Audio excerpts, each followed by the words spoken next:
Hi guys, welcome back to the channel. A couple of weeks ago I dropped a short on the CARISTA OBD tool, and I did say that I would follow it up with a longer video where I'll do a bit more of a deep dive into what you can get out of this thing and what it's all about.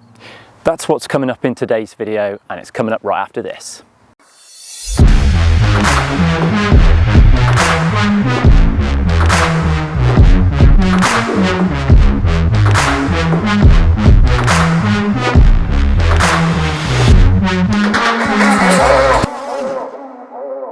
Okay, welcome back to the channel. If you're new here, please remember to subscribe because there's quite a lot of VW content on this channel. This is not necessarily limited just to the vans. This will service a whole load of VAG vehicles, which I will throw up the models that they advertise on screen now. But today's video, I'm going to dive a bit deeper into this. I'm not going to be able to cover everything it'll do, and to be honest with you, the different settings and options that you might have on your vehicle compared to mine, there may be some more options to yours or less depending on what's going on with the vehicle from the factory. However, I will try and cover a broader spectrum of what I can get out of my vehicle. I drive, for those that don't know, a 2018 T6 T32 Highline. That's what that is underneath all that plastic and modification. Don't be fooled by the modifications. This tool is to do with the original ECU and electronics, and in a minute I'm going to plug into this and bring up the app and give a bit of a walkthrough of what you can expect out of this tool. This, by the way, is not a sponsored video. This is a tool that I've purchased myself. I've been using it for quite a while, to be honest, and I'm realised that there's a lot of people that know about it, and they'll probably be thinking, where have I been? There's also a lot of people that don't know about it, and this tool can help you set up your vehicle your way. For someone like me, I love that. I love the fact that I can do some little tweaks and make it my own, and there's quite a lot. So let's get inside the vehicle, get plugged in, and we can take it from there.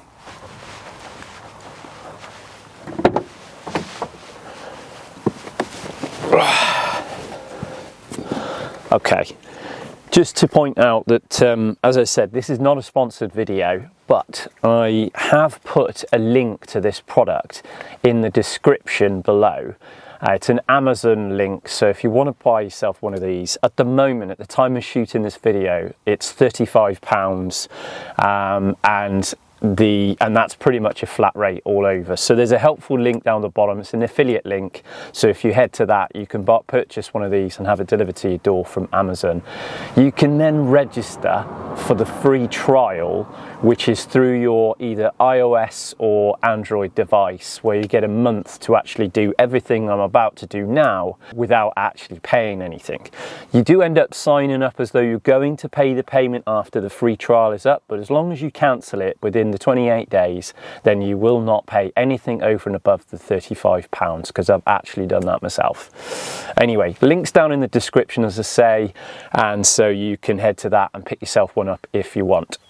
Right, now then, the first things first, we need to get this plugged in to the OBD port down here. So I'll show you where that is.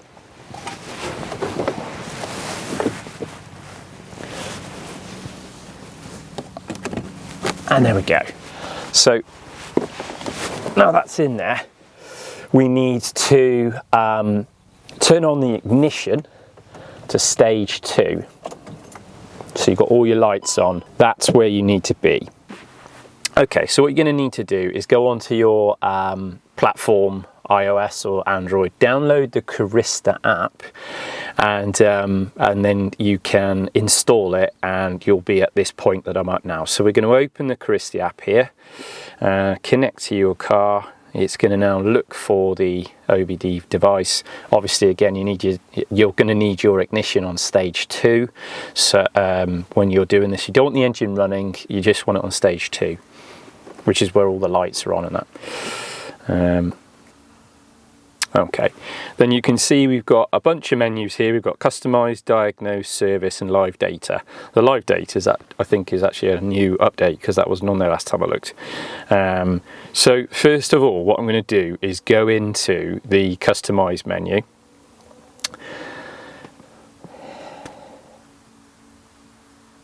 And we're there. Right, now we've got the next set of menus here is all the fun stuff really. You've got your dings and warnings. So if we go into there, on my vehicle I've got one option which is seatbelt warnings, so you can turn off that noise if you want to there. Driver assist, hill start, disengagement. Now because I've got a DSG vehicle, these options again are unique to this because it's read my my system and can see that the hill start, you know, when you release the brake and stuff, there are different levels to this. I'm not going to mess with that. Hill start after, but I just wanted to sort of show you some of the topics that you can play with in here. Instruments and displays and nav. So a lot of people really like that top one, the gauge needle sweep. So I've turned mine on previously. That's on.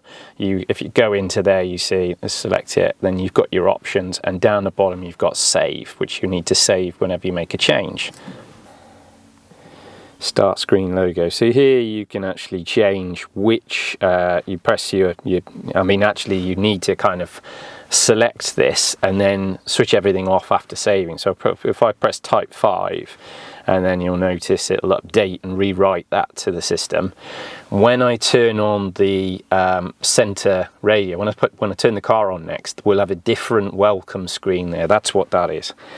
Audio level gain. So this is to do with the gain of FM radio, because when you play a CD or plug in your iPod, when was that born? Your iTunes, your phone. Or something, and you play through the USB, there'll be different levels when you switch from one to the other. So when you go from radio to your music or a CD, this is where you can try and level that out. If you constantly switch in between, it's annoying to have to keep changing the volumes. I'm going to leave all that alone because it's all good with mine.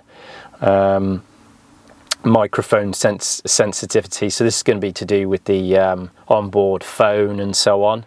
You can change all the settings in there. Multifunction display is enabled. So here you can allow these menu that's in the center console, in the center of your speedometers. Sometimes it will only work when you're stationary. You can change that if you need to be able to make adjustments on the move. I'm not going to change mine. Allow phone settings. So again, it's all to do with that set between the speedometer clocks. You can actually change the settings there. Auxiliary input. So there's an auxiliary input which is on your dashboard. You can actually enable or disable that.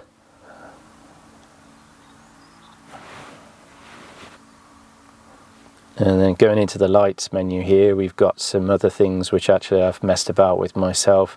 When you come back to the vehicle, you open up, you've got your coming home. You can set here how long that the headlamps will illuminate for.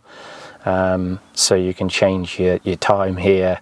I'm on 30 seconds, but I could make it 50. I'm going to leave it at 30 because I like that. And just to save any updates.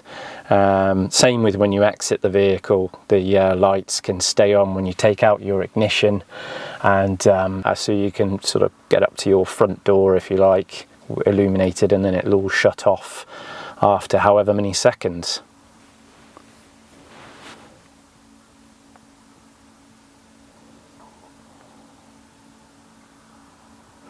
In this menu now you can actually change the where you have your indicators when you're changing lanes, whether it's 3 flashes or they constantly stay on. You've got all those adjustments in here as I scroll down. Parking lights only when the ignition is on.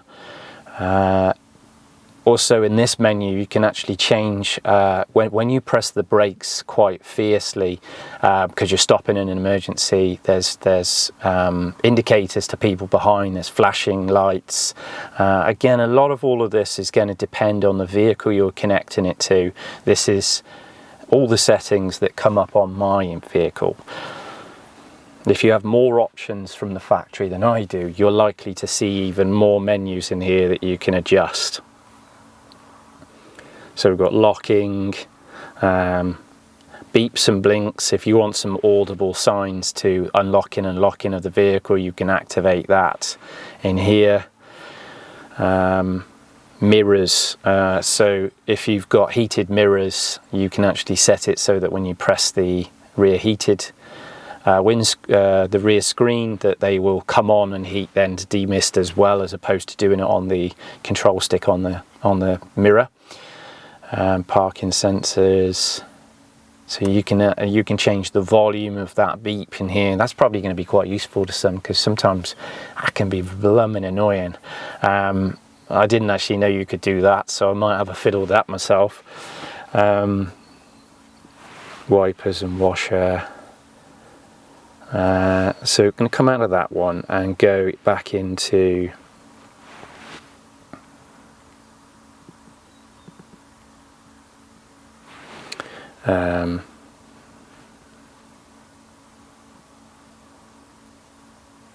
other.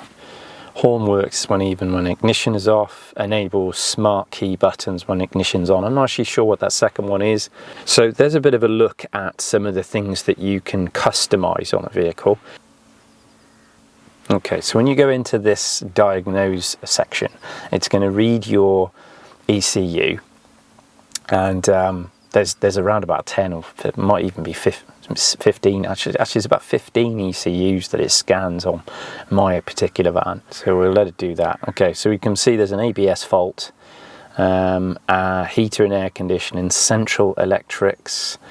So I'm going to take a look here and just see what it will show me on the central electrics. Okay, right, so here it's thrown up a fault on central electrics. We've got bulb for high beams left and bulb for high beams right. Now what that is that because I've got the Transporter HQ LED main beam bulbs in the vehicle, it's detected that when I run my main beam, which does put an error code on the dashboard here, the bulb will come up as though it's not detecting there's a bulb in there.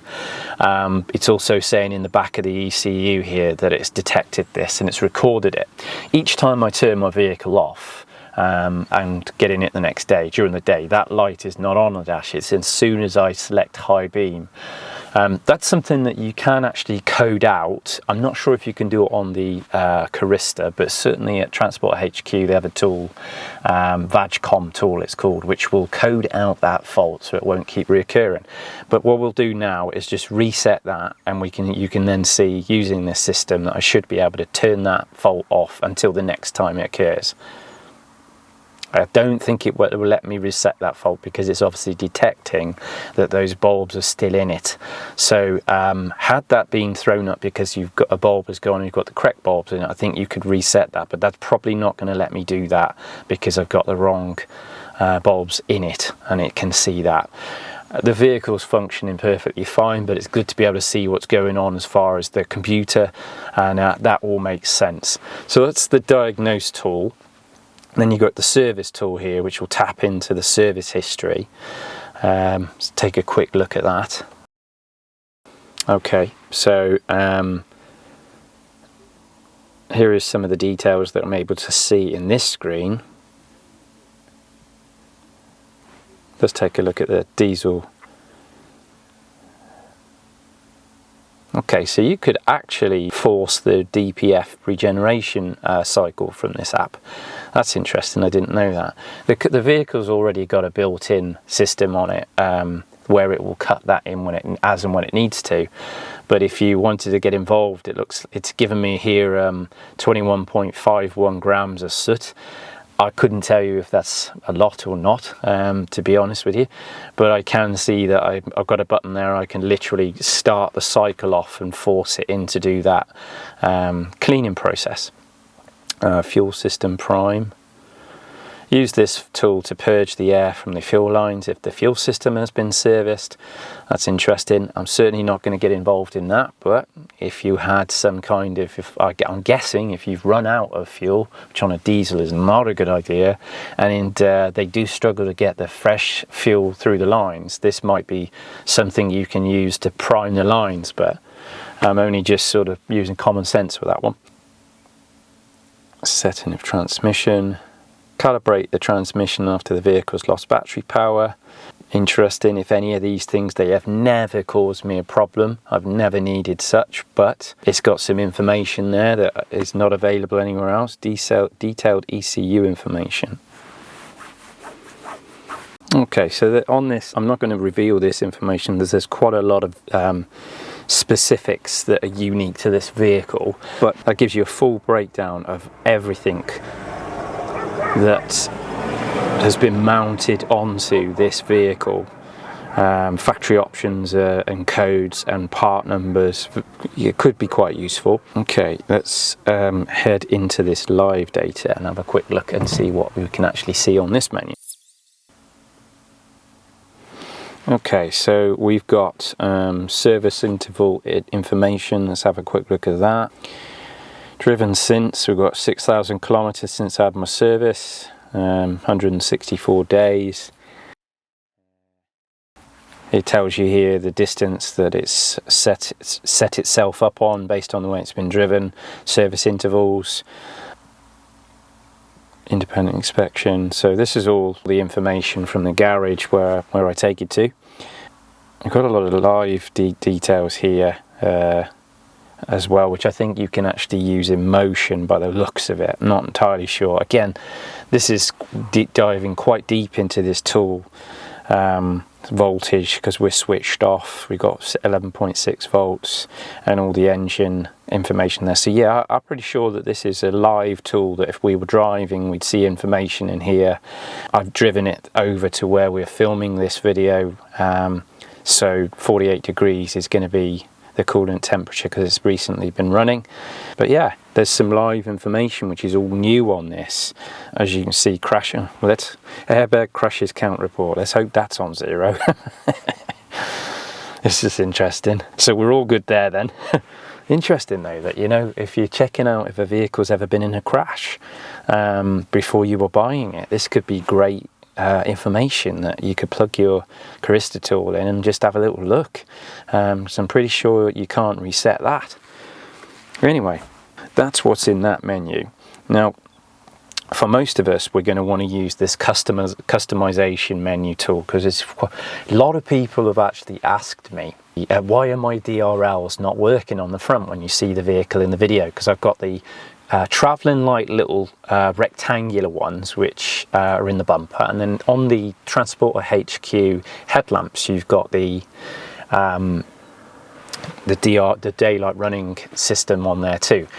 On these menus I go into I think it's lights exterior, and then you can see you've got your lane change, turn off front fog lights when high beam is on, parking lights, flash brake lights, cornering lights. So cornering lights where your fog lights come on when you make the left or the right hand turn. I have mine disabled, as people kept saying to me, you think you got fog light out? I'm sure you can all relate to that. Yeah, I disabled mine and that was good. You can, so it's not in that one. Where are we then with the, I remind myself now which actually, here we are, daytime running lights. So in this menu here, daytime running lights, you can see mine is disabled. So I will just enable it in there, and then these other menus are relevant. So allow configuring daytime running lights via the dash display. Now the central dash display doesn't always allow you to control certain features. You might be able to relate to that if you've had this problem where you've gone in and you can see that you can do it, but it won't actually change anything. That is because you need to turn it on in this menu, because defaultly that is off. And then you've got you at the bottom here, You can turn off day running lights when turn signal is on. So when you see some of the Audis and things from the factory where their headlamp drops out, the day running light, I should say, drops out while they're turning left or right, you can actually set your own lights up on the Transporter. Well, I certainly can on this vehicle. So again, remind you that it may not be identical in each vehicle depending on the age and the options, but on this van it definitely worked. Anyway, that's a deep dive into some of the settings that you can actually configure using the CARISTA OBD tool. You can make all of those changes from the trial version of this as well, so it's not something that you do have to be signed up to pay ongoing. And the other thing is that for the purposes of this video, I've reactivated mine, which meant that because I've used the free trial in the past, I've paid $9.99. I get 28 days use out of that, so I've just cancelled that off and then pop this back in the drawer and forget about it until the day I find that I might need to use something. So you do not need to maintain a subscription. You can turn it off and just pay. If you think you needed to use it in 12 months time, 6 months time, you can actually, at the point of shooting this video, you can actually register for 1 month, pay your $9.99 through your iTunes or your Android server, and actually get back on and change some more settings. Alright guys, I hope you found the video on the CARISTA helpful.